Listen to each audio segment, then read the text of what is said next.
వెంటాడిన సంగీతం. అది వెన్నెల రాత్రి. గుడారంలో కూర్చున్న వర్తకుడు తటాకానికి అవతల ఉన్న గంభీరమైన కొండలను చూసి, తటాకం చుట్టూ ఉన్న పూల చెట్ల నుంచి వీచే సుగంధ పరిమళాలను ఆస్వాదించి ఎంతగానో ఆనందించాడు. అయితే అన్ని అందాలకు మించి ఆ ప్రశాంత వాతావరణంలో అప్పుడప్పుడు వినిపించిన కొన్ని పక్షుల పాటలు అతన్ని ముగ్ధుని చేశాయి. దాన్ని వింటూ అలాగే నిద్రపోయాడు. రాత్రంతా ఎన్నడూ కనని అందమైన కలలు కన్నాడు. తెల్లవారక ముందే నిద్రలేచి ఆ కలలకు కారణం పక్షుల పాటే కారణమని గ్రహించాడు. అతను ఆ వింత పక్షుల పాట వినిపించిన గుబురు చెట్లకేసి వెళ్ళి చూశాడు. ఒకటి రెండు పక్షులు ఇంకా అప్పుడప్పుడు పాడుతున్నాయి. ఒక పక్షి అప్పుడే గూటి నుంచి వెలుపలికి తొంగి చూస్తున్నది. సూర్యోదయం కాగానే పక్షులన్నీ ఎగిరి వెళ్ళిపోయాయి. వర్తకుడు వెంట పక్షులు పట్టే వేటగాడొకడు ఉన్నాడు. వర్తకుడు కోరిన ప్రకారం వాడు చెట్టెక్కి పక్షి గూట్లో జిగురు ఉంచి కంటికి కనిపించకుండా వల పన్ని వచ్చాడు. సూర్యాస్తమం అవుతుండగా పక్షులన్నీ గూళ్లకు తిరిగి వచ్చాయి. వేటగాడు వల పన్నిన గూటిలో కూడా ఏమాత్రం అనుమానం లేకుండా పక్షి లోపలికి జొరపడింది. వేటగాడు చరచరా చెట్టెక్కి వెళ్ళి పక్షిని పట్టి తెచ్చి యజమానికి అప్పగించాడు. పక్షి రెక్కలు కొట్టుకుంటూ తన వ్యతిరేకతను తెలియజేసింది.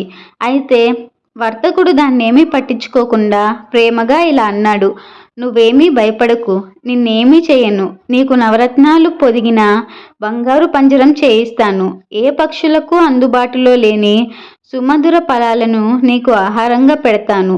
నా సేవకులు రాత్రింపగళ్ళు నిన్ను కంటికి రెప్పలా చూసుకుంటారు. నువ్వు చేయవలసిందల్లా ప్రముఖులు ఎవరైనా మా ఇంటికి వచ్చినప్పుడు రోజుకు 1-2 సార్లు పాడడం మాత్రమే. దాని ద్వారా నీకు పేరు ప్రఖ్యాతలు కూడా వస్తాయి. అయితే బందీగా ఉన్నప్పుడు నేను పాడలేను కదా, నన్ను స్వేచ్ఛగా వదిలిపెట్టు. మీ వెంట ఎగురుతూ వచ్చి మీ ఇంటిని చూసుకుంటాను.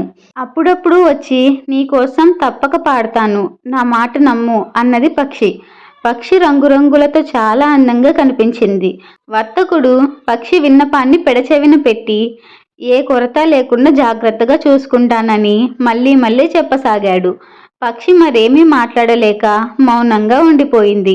లోయను వదిలి వర్తకుడు వాహనాలు అతడికి ఇంటికేసి బయలుదేరాయి. ఇల్లు చేరాక పక్షి వర్తకుడి కోసం అప్పుడప్పుడు పాడుతున్నప్పటికీ మొదట ఉన్న శ్రావ్యత లోపించింది.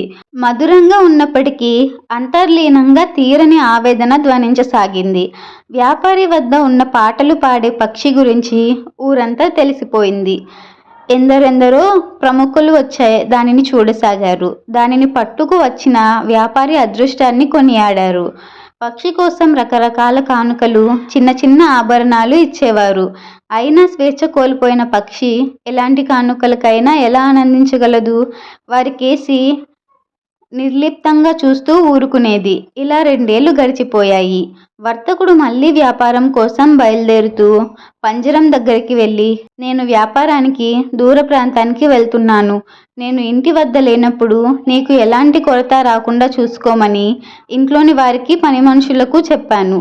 నీకు ఏ లోటు రాదు. ఇంకో విషయం, నేను తిరిగి వచ్చేటప్పుడు నీ స్వస్థలమైన లోయ గుండా రావలసి ఉంటుంది. నీ బంధుమిత్రులైన తటాకం దగ్గరి పక్షులకేమైనా చెప్పమంటావా?" అన్నాడు పక్షితో.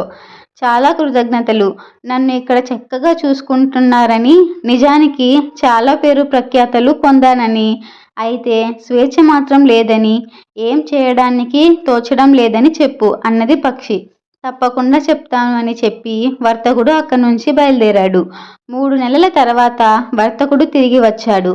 ఆయన వచ్చి రాగానే, "నేను చెప్పిన సంగతి నా మిత్రులకు చెప్పావా? అందుకు వాళ్ళు ఏమైనా సమాధానం పంపారా?" అని పక్షి వర్తకుణ్ణి ఆతృతగా అడిగింది. "నువ్వు చెప్పిన మాటలను పక్షులతో బిగ్గరగా చెప్పాను. ఒకసారి కాదు, 2 సార్లు చెప్పాను. ఒక్కటీ బదులు పలకలేదు. నా మాటలు వినగానే కిలకిలమని శబ్దం చేయడం కూడా మానేశాయి. నిశ్శబ్దంగా ఉండిపోయాయి. ఆ నిశ్శబ్దాన్ని చీల్చుకుంటూ ఒక పక్షి కొమ్మపై నుంచి కిందనున్న పొదల్లోకి బదీమని పడిపోయింది. బహుశా అది చచ్చిపోయిందనుకుంటాను" అన్నాడు. పక్షి మౌనంగా ఊరుకున్నది. ఆ వార్త వినడంతో పక్షి దిగ్భ్రాంతి చెందు ఉంటుందని వర్తకుడు భావించాడు. పక్షికి ఓదార్పుగా 4 మాటలు చెబుదామని అనుకుంటుండగా పంజరంలోని అడ్డ ఊచ మీద కూర్చున్న పక్షి హఠాత్తుగా కింద పడిపోయింది. అయ్యో దేవుడా! ఆ లోయలోని పక్షి చనిపోయిన సంగతి చెప్పకుండా ఉంటే బావుండేది.